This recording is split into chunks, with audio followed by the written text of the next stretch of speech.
மணிப்பல்லவம் பருவம் 1 அத்தியாயம் 24 வானவல்லி சீறினாள்.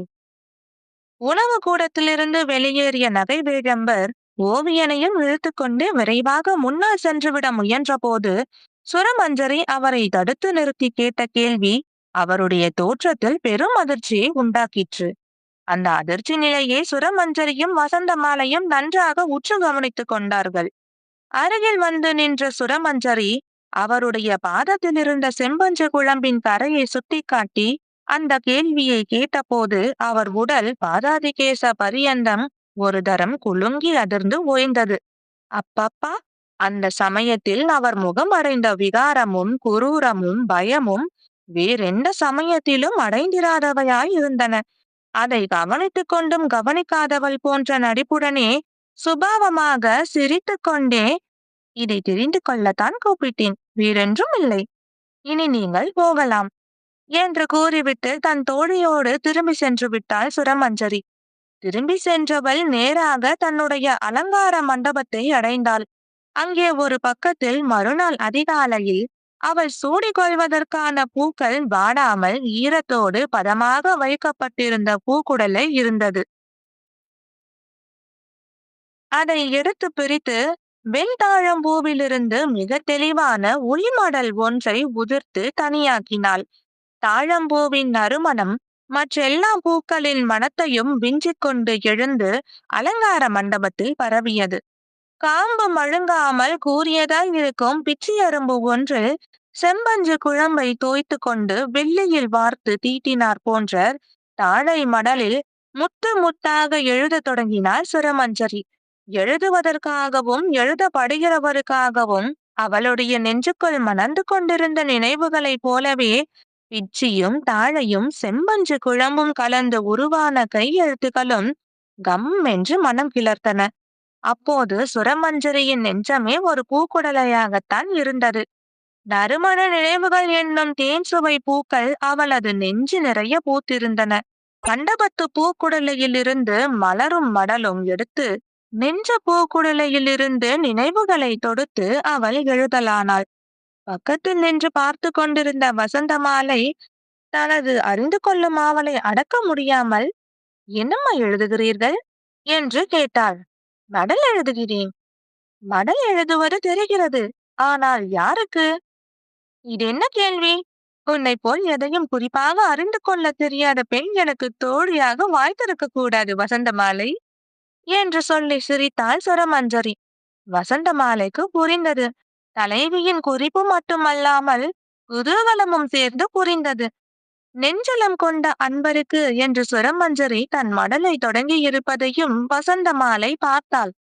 மடல் தீட்டும் அந்த நிலையில் தன் தலைவியின் கையும் விரல்களும் குவிந்து குழைந்து நளினமாக தோன்றின தோழிக்கு. நிலவில் முளைத்த தளிர்கள் போல் அழகிய விரல்கள் அவை. நிலவில் இருந்து தளிர்த்த கொழுந்து போன்ற முன்கை, விரல்களில் சுடர் விரியும் மோதிரங்கள். அந்த மடலை தீட்டும் போது சுரமஞ்சரி மணப்பெண் போல் அழகு கொண்டு தோன்றினாள் வசந்தமாலைக்கு. அந்த மடலில் எழுதுவதற்காக அவள் உள்ளத்தே எழும் இங்கிதமான நினைவுகளின் சாயல் முகத்திலும் தோன்றியதனால் வட்ட பொற்பேழையில் வண்ண நிலா கதிர்களின் ஒளி படிந்தது போல் அவள் முகம் புதுமை அழகு காட்டியது. கண்கள், பார்வைகள், இதழ்கள், சிரிப்பு, பளிங்கு தரையில் தோகை விரித்து சாய்ந்த மயில் போல் அவள் சாய்ந்து அமர்ந்து மடல் தீட்டும் கோலம் எல்லாம் புதுமைதான், எல்லாம் அழகுதான். வசந்தமாலை தன் தலைவியையே கவனித்துக் கொண்டிருந்தாள். ஒரு செயலை மனம் நெகிழ்ந்து விரும்பி செய்யும் போது அப்படி செய்வதனாலேயே மனிதர்களின் முகத்துக்கு தனிமையானதொரு மலர்ச்சியும் அழகும் உண்டாகும். பருவ காலத்து பூவை போல் தோற்றமும் மனமும் செழித்து கிளரும் நிலையது. அந்த வெண்தாழை மடலில் முத்து முத்தாய் சித்திரம் போல் எழுத்துக்களை எழுதும் போது சுரமஞ்சரி அதற்கு முன்னில்லாததொரு தனி அழகுடன் காட்சியளித்தாள். இணையற்ற உற்சாகத்தை அவள் முகமும் கண்களும் காட்டின. தலைவியின் அந்த பேரழகு நிலையை திரும்ப திரும்ப பார்த்து கொண்டே இருக்க வேண்டும் போலிருந்தது வசந்தமாலைக்கு. கார்காலத்து முல்லை புதர் போல் தலைவியிடம் ஏதோ பூத்து குலுங்கி மணப்பதையும் அவள் புரிந்து கொண்டாள். கீழே குனிந்து எழுதி கொண்டிருந்த சுரமஞ்சரி எழுதுவதை நிறுத்திவிட்டு தலை நிமிர்ந்து, வசந்தமாலே, நீ போய் நகை வேழம்பூரோடு தங்கை இருக்கும் அந்த ஓவியனை அழைத்துக் கொண்டு வா. இந்த மடலை அவருக்கு கொடுத்து அனுப்புவதற்கு அவன்தான் தகுதியான மனிதன் என்றாள். அது எப்படி அம்மா முடியும்? உங்கள் தந்தையார்தான் ஓவியனை நகை வேழம்பூருடைய பொறுப்பில் விட்டிருக்கிறாரே. அவரிடம் நீங்கள் எப்படி மடல் கொடுத்து அனுப்ப முடியும்? சற்று முன்புதான் நகை வேழம்பரை அலட்சியமாக பேசி அனுப்பியிருக்கிறீர்கள். உங்கள் மேல் அவருக்கு சினம் உண்டிருக்குமே. உங்கள் வார்த்தையை அவர் எப்படி கேட்பார்? மடல் எழுதுகிறேன் என்றோ, மடலை கொடுத்து ஓவியனை வெளியே அனுப்பப் போகிறேன் என்றோ நகை வேழம்பரிடம் சொல்லாதே. ஓவியனை நான் அழைத்து வர சொன்னதாக மட்டும் சொல்லு. அவர் அனுப்ப மறுக்க மாட்டார். மறுத்தால் நானே நேரில் வருகிறேன். என்னவோ அம்மா, நீங்கள் சொல்வதற்காகத்தான் போகிறேன். எனக்கு அவருடைய ஒற்றைக்கண் முகத்தை பார்க்கவே பயமாயிருக்கிறது என்று சொல்லிவிட்டு ஓவியனை அழைத்து வருவதற்காக நகைவேழம்பர் இருந்த பகுதிக்கு சென்றாள் வசந்தமாலை. நகைவேழம்பர் அந்த மாளிகையின் கீழ்ப்புறத்து தோட்டத்தில் அமைந்துள்ள தனி பகுதி ஒன்றில் வசித்து வந்தார். தந்தையாருடைய கப்பல் வாணிகத்தோடு தொடர்புடைய அலுவலர்களை கவனிப்பதற்காக அந்த பகுதி அமைந்திருந்தது. அந்த பகுதியின் ஆட்சி அதிகாரங்கள் எல்லாம் நகைவேழம்பருடைய ஆதிக்கத்துக்கு மட்டுமே உட்பட்டவை.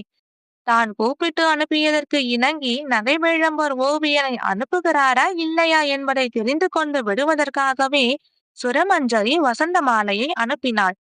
தான் சந்தேகப்படுவது போல் ஓவியன் கௌரவமான முறையில் சிறை வைக்கப்பட்டிருக்கிறானா என்பதையும் சுரமஞ்சரி இந்த அழைப்பின் மூலமாக தெரிந்து கொண்டு விட எண்ணியிருந்தாள்.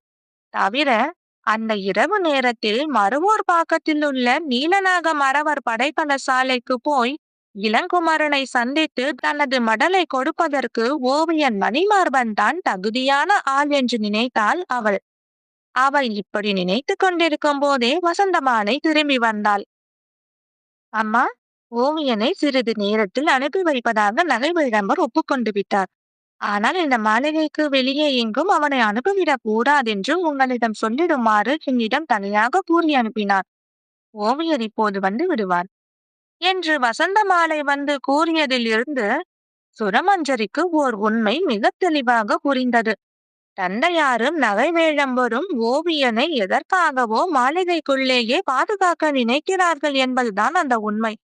சிறிது நேரத்தில் ஓவியன் தயங்கி தயங்கி நடந்து வந்தான். சுரமஞ்சரி, வாருங்கள் ஓவியரே என்று முகம் மலர வரவேற்றாள். ஆனால் அவன் அவளுடைய வரவேற்பையும் பொருட்படுத்தாமல் அணையை உழைத்து கொண்டு வரும் வெள்ளம் போல் சொற்களை குமுறலோடு வெளியிட்டான். அம்மணி, உங்களுக்கு கோடி முறை வேண்டுமானால் வணக்கம் செலுத்துகிறேன். உலகத்தில் என்னென்ன நன்மைகள் உண்டோ அத்தனையும் கடவுள் உங்களுக்கு அருளட்டும். 100 பொற்களஞ்சுகளுக்கும் உங்கள் வார்த்தைகளுக்கும் ஆசைப்பட்டு தெரியாதனமாய் இந்த மாளிகையில் வந்து மாட்டிக்கொண்டு விட்டேன். இங்கே தோற்றத்தினால் தான் மனிதர்களாய் இருக்கிறார்கள். மனத்தினால் மனிதர்களாய் இருப்பவர்களை காண முடியவில்லை. நான் ஏழை, வயிறு வளர்க்கவும் கலை வளர்க்கவும் சேர்த்து ஒரே சமயத்தில் ஆசைப்படுகிறவன். இங்கே என் மனம் காரணமின்றி பயப்படுகிறது. தயை கூர்ந்து என்னை விட்டு விடுங்கள். என் வாழ்நாள் முழுவதும் உங்களுக்கு நன்றி செலுத்திக் கொண்டே இருப்பேன். சுரமஞ்சரியை எப்போது சந்திக்க போகிறோம் என்றே காத்து கொண்டிருந்தது போல் மனம் விட்டு கதறினான் அந்த இளம் ஓவியன். நெஞ்சிலிருந்து குமுறி கொண்டு வந்தன அவன் சொற்கள். சூதுவாது கள்ளம் கபடம் அறியாத, இனி அறியவும் விரும்பாத அப்பாவி என்பது அவனுடைய பால்வடியும் முகத்திலேயே தெரிந்தது. சுரமஞ்சரி அவனுக்கு ஆறுதல் சொல்லலானாள். பயப்படாதீர்கள் ஓவியரே, உங்களுக்கு ஒரு கெடுதலும் வராமல் நான் பார்த்துக் கொள்கிறேன். கெடுதல் என்று தனியாக ஏதாவது வெளியிலிருந்து இங்கே வர வேண்டுமா அம்மணி? போதுமான கெடுதல்கள் எங்கேயே இருக்கின்றன. இந்த ஒற்றை கண்ணர் ஒருவர் போதுமே. கடைசியில் நெடுநேரம் பேசி ஓவியனை அமைதி கொள்ள செய்த பின் இளங்குமரனுக்கு தான் எழுதிய மடலை அவனிடம் கொடுத்து யாரும் கண்டுவிடாமல் பரம ரகசியமாக அவனை அங்கிருந்து வெளியே அனுப்பினாள் சுரமஞ்சரி. நகை வேழும்பல் இவரை வெளியே அனுப்பலாகாதென்று நிபந்தனை சொல்லியிருந்தாரே அம்மா, நீங்களாக இப்படி செய்து விட்டீர்களே என்று பதறிய தோழிக்கு, நிபந்தனை இருக்கட்டும், அதை மீறியதற்காக என்னை அவர் என்ன செய்கிறார் என்று தான் பார்க்கலாமே என்று பரபரப்பில்லாமல் பதில் சொன்னாள் சுரமஞ்சரி. சுரமஞ்சரியிடம் சென்ற ஓவியன் நெடுநேரம் ஆகியும் திரும்பாததை கண்ட நகை விளம்பருக்கு சந்தேகம் உண்டது. அவர் ஓவியன் திரும்பி வருவதை எதிர்பார்த்து தோட்டத்தில் குறுக்கும் நெடுக்குமாக நடை போட்டுக் கொண்டிருந்தார். நாழிகைகள் ஒன்றன் பின் ஒன்றாய் வளர்ந்தன. அவருடைய கோபமும் வளர்ந்தது. சுரமஞ்சரியிடமே நேரில் போய் கேட்டுவிடலாம் என்று புறப்பட்ட அவர் எதிர்பக்கமிருந்து அவளே வருவது போல் தோன்றவே தயங்கி நின்றார். எதிர்ப்புறமிருந்து வந்த அவள் தோட்டத்து புல்வெளியில் அமர்ந்தாள். நகை வேழம்பர் கோபத்தோடு அவள் அருகில் சென்று, சுரமஞ்சரி தேவி, இது சிறிதும் நன்றாயில்லை. உணவு கூடத்திலிருந்து வெளியே வரும்போது எவனோ ஒரு நாடோடி ஓவியனை வைத்துக்கொண்டு என்னை அவமானப்படுத்தி பேசினீர்கள். அதையும் பொருட்படுத்தாமல் உங்கள் வேண்டுகோளுக்கு இணங்கி அந்த ஓவியனை அனுப்பி வைத்தேன்.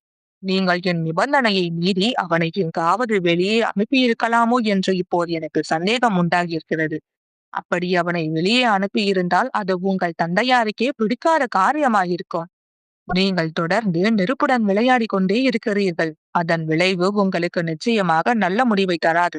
என்றாவது ஒரு நாள் நெருப்பு சுடாமலும் விடாது என்று ஆத்திரத்தோடு கூறவும், விளையாடுவது நானா நீங்களா?